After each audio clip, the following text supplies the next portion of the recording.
Welcome to Kenton Teaches. Enjoy the video. You begin by building a clear structure. Create a Chart of Accounts tab with codes and types so mapping is automatic.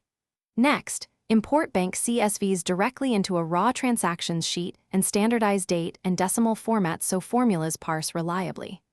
Once done, add columns for date, description, amount, and account code, and use data validation to restrict entries. This prevents mapping errors and prepares transactions for rules and formulas that will automate categorization and reconciliation.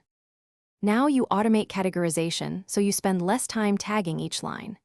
Use index/match or VLOOKUP to map common descriptions to Chart of Accounts codes, and layer rejects/match and IF statements to catch variations. This handles repeated vendor patterns and memo text. Once automated, add helper columns such as reconciled, taxable, and class to track attributes that feed reports. Make sure to lock lookup ranges and use array formula, where possible, to apply rules to new rows without manual copying. Finish by converting process transactions into reports and reconciling to your bank. Create pivot tables for profit and loss and balance sheet by account and class, then compare pivot totals to bank statements using SUMIFs and a dedicated reconciliation column that flags differences. If totals don't match, use ISER checks and filter to isolate mismatched rows, then highlight rows with date or sign inconsistencies.